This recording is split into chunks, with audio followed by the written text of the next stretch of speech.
आज के इस दौर में लोगों के जीवन जीने के तरीका बिल्कुल बदल चुका है। एक दौर था जब लोग संयुक्त परिवार में रहा करते थे, एक दूसरे के साथ रहते थे और एक दूसरे का सुख दुख बांटते थे। खासकर गांव में तो दोपहर में पेड़ की छांव के नीचे बैठकर बहुत सारे लोग आपस में बातें किया करते थे। और आज की इस आधुनिकता के दौर में, इस मोबाइल के युग में, लोग न केवल पैसे कमाने की होड़ में लगे हुए हैं बल्कि उनका जीवन भी बिल्कुल एकल हो चुका है। चार व्यक्ति अगर एक साथ बैठे भी हैं तो वह एक दूसरे से बातें नहीं करते हैं, वह सब अपने मोबाइल में ही बिजी होते हैं और उसी के पन्ने दर पन्ने पलट रहे होते हैं। आज की कहानी भी हमारी कुछ इसी प्रकार की है।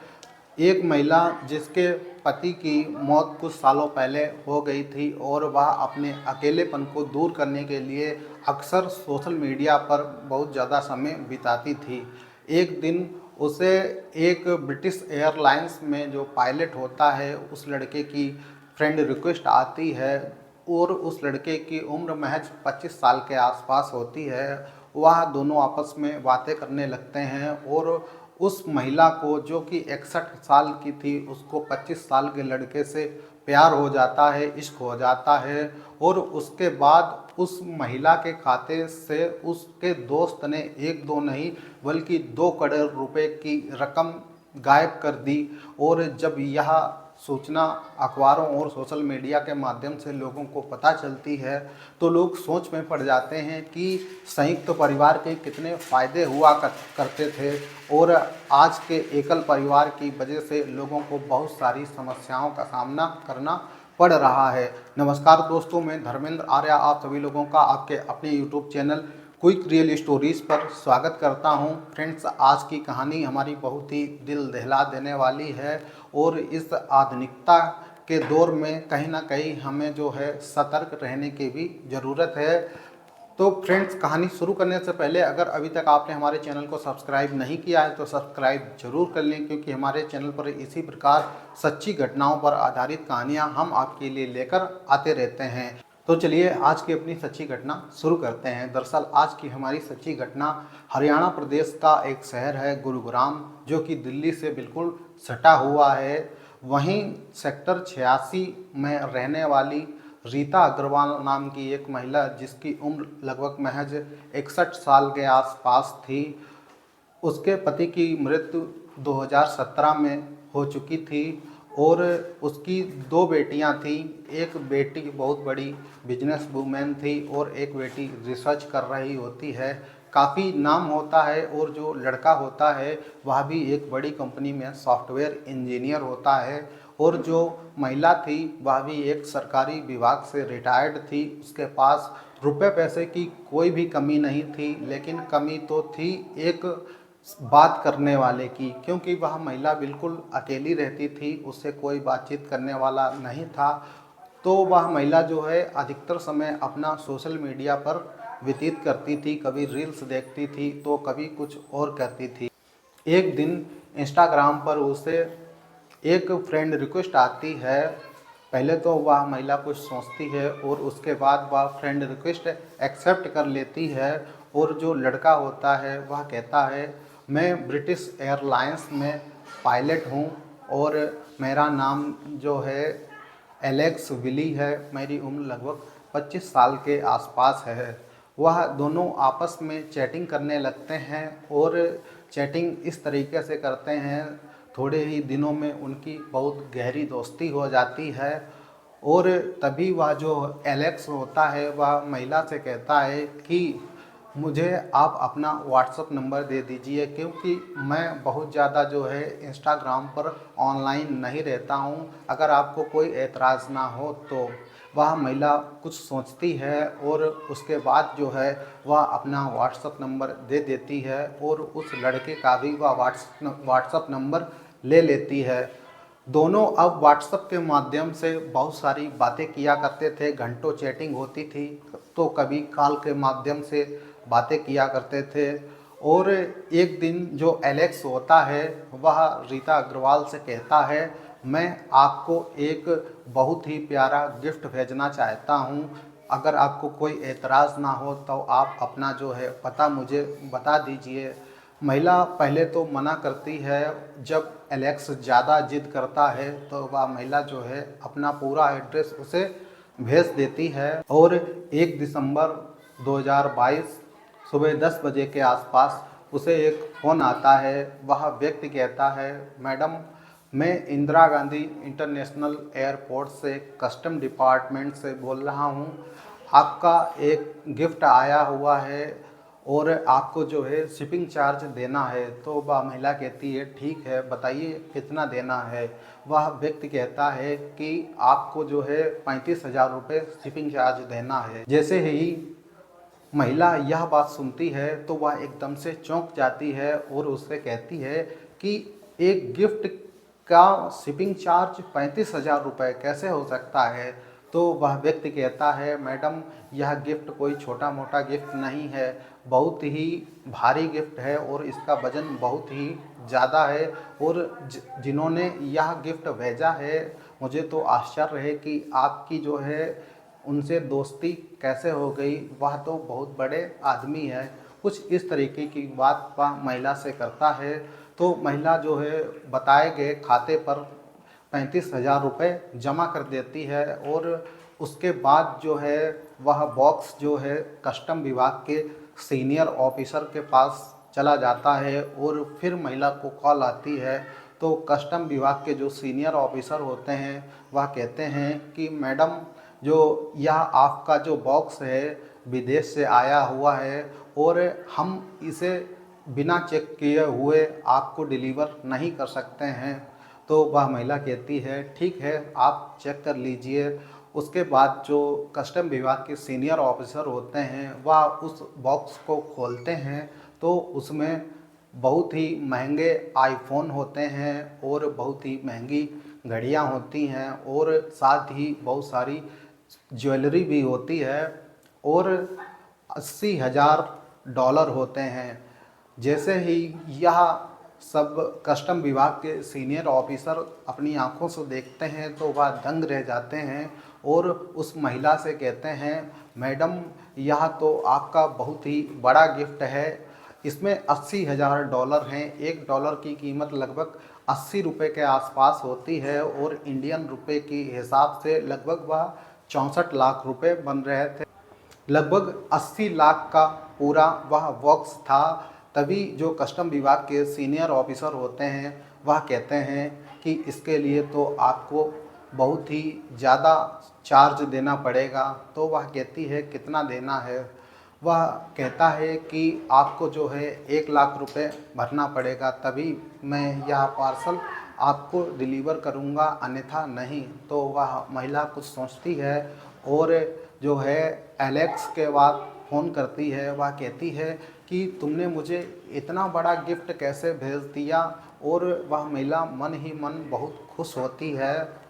वह बताए गए खाते पर 1 लाख रुपए भेज देती है और उसके बाद थोड़ी देर बाद महिला को फिर फ़ोन आता है और वह कस्टम विभाग के अधिकारी कहते हैं कि मैडम आपने सही खाते पर रुपए नहीं भेजे हैं और आपको 1 लाख रुपए नहीं बल्कि 95,000 रुपये भेजने थे।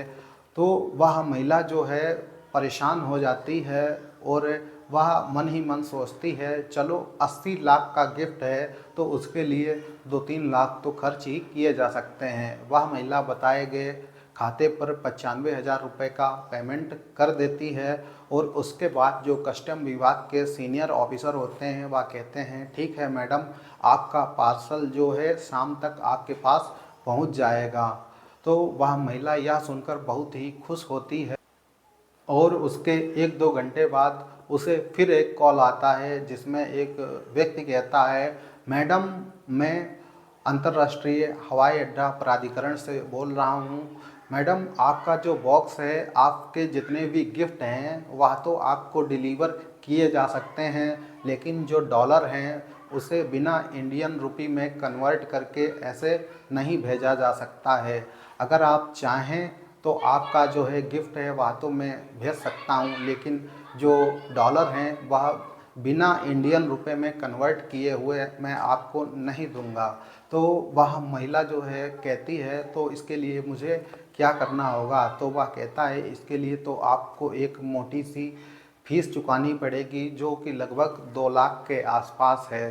वह महिला जो है सोच में पड़ जाती है और वह एलेक्स को फिर फ़ोन करती है और कहती है कि तुमने मुझे यह क्या भेज दिया है, यह तो मेरे लिए सिरदर्द बन गया है। कभी कस्टम वालों का फ़ोन आता है तो कभी हवाई अड्डे के प्राधिकरण अधिकारियों का फ़ोन आता है। तभी वह जो है एलेक्स कहता है परेशान मत हो, यह मेरे लिए कोई बहुत बड़ी बात नहीं है क्योंकि मेरा 1 रुपया आपके जो है 80 रुपये के बराबर है और जैसा वो बताते हैं वैसा आप कर दीजिए और बाद में आपको 80 लाख का तो गिफ्ट मिल ही जाएगा। तो वह महिला जो है उसकी बात मान जाती है और बताए हुए खाते पर वह जो है 2 लाख रुपए भेज देती है। लेकिन कुछ ही देर के बाद उस महिला को एक मैसेज प्राप्त होता है जो कि संयुक्त राष्ट्र आतंकवादी विरोधी विभाग की तरफ से था। उसमें लिखा था कि यह जो गिफ्ट है वह आतंकवादी संगठन के द्वारा आपको भेजा गया है और आप भी जो है आतंकवादियों से मिली हुई हैं और आपके पूरे परिवार को हमेशा के लिए जेल में डाल दिया जाएगा।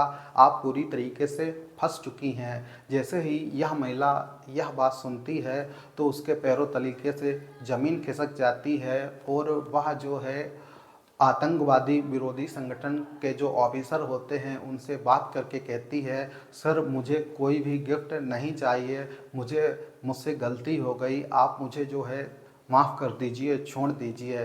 तभी जो ऑफिसर होते हैं वह कहते हैं मामला बहुत ही संगीन है और अगर आप जो है बचना चाहती हैं तो आपको मोटी रकम देनी पड़ेगी।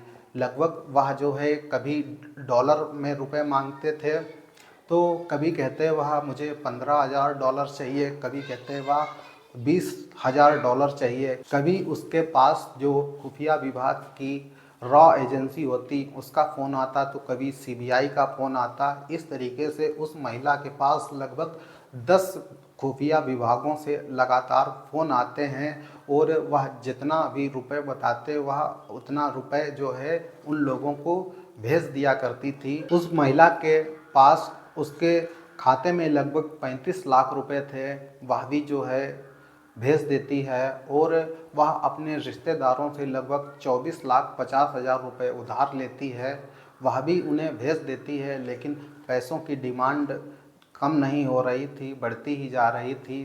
तभी अब महिला के पास जो उसकी ज्वेलरी थी वह भी उसे बेचकर उन्हें रुपए भेजती है और इसके बाद जब कुछ भी नहीं बचता है तो उसके पास एक प्लॉट होता है जिसकी कीमत लगभग 50 लाख के आसपास होती है। वह उस प्लॉट को बेचकर जो है उन लोगों को रुपए भेज देती है और इसके बाद भी वह जो है पैसे की डिमांड बंद नहीं करते हैं।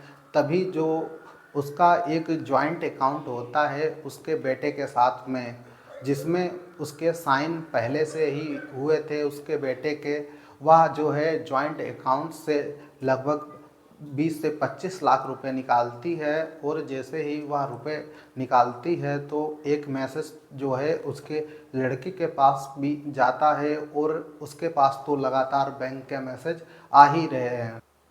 जैसे ही लड़का देखता है कि माँ ने 25 लाख रुपए की रकम बैंक से निकाली है तो वह सोच में पड़ जाता है कि इतनी बड़ी कौन सी समस्या आ गई है कि माँ ने जो है 25 लाख रुपए निकाले हैं। और वह तुरंत अपनी माँ के पास आता है और माँ से पूछता है माँ आपको 25 लाख रुपए की रकम किस काम के लिए चाहिए। तभी वह जो है अपने बेटे को रोती हुई पूरी कहानी बताती है कि बेटा मैं तुम्हारे ही लिए ये सब कुछ कर रही हूँ, मैं बहुत ही बुरी तरीके से फंस चुकी हूँ। बेटा जो है समझ जाता है कि माँ जो है एक बहुत बड़े फ्रॉड का शिकार हो चुकी है और जो बेटा होता है वह कहता है अपनी माँ से माँ चलिए थाने में इसकी सूचना देते हैं। माँ कहती है बेटा मैं बुजुर्ग महिला हूँ, वह अधिकारी मेरे बारे में क्या सोचेंगे कि मैं एक 25 साल के लड़के से बात करती थी। वह महिला जो है जाने के लिए तैयार नहीं होती है, लेकिन उसका लड़का उसको किसी न किसी तरीके से मानेसर साइबर थाने में ले जाता है और वहाँ पर पूरी अपनी जो है घटना की जानकारी देता है और पुलिस इस मामले को दर्ज कर लेती है और इसकी जो है जांच चल रही है। और जब यह घटना सोशल मीडिया और अखबारों के माध्यम से लोगों को पता चलती है तो लोग सोच में पड़ जाते हैं कि संयुक्त फैमिली के कितने फ़ायदे हुआ करते थे और एकल फैमिली की वजह से कहीं ना कहीं हमें इसके बहुत सारे जो है नुकसान देखने को मिलते हैं। भले ही इस आधुनिकता के दौर में इंटरनेट और मोबाइल की वजह से हमें बहुत सारी सुविधाएं मिलती हैं, लेकिन अगर हम इसी का प्रयोग जागरूकता के साथ नहीं करते हैं तो कहीं ना कहीं हमें इसका बहुत बड़ा घाटा भी देखने को मिलता है और उस नुकसान में उसके बाद हमें पछतावे के सिवा कुछ भी नहीं मिलता है। तो आप भी जो है कभी इस प्रकार से अगर कोई आपके साथ वारदात होती है, कोई अनजान व्यक्ति आपको रुपए भेजने के लिए कहता है तो आप कभी भी उसे रुपए ना भेजें। और इस कहानी को सुनाने का उद्देश्य किसी को परेशान करना नहीं, किसी का दिल दुखाना नहीं, बल्कि आपको जागरूक और सतर्क करना है। फ्रेंड्स, कहानी अच्छी लगी हो तो वीडियो को लाइक करें और अपने दोस्तों में वीडियो को शेयर जरूर करें। मिलते हैं एक नई सच्ची घटना में, एक नए वीडियो में। तब तक के लिए जय हिंद, जय भारत।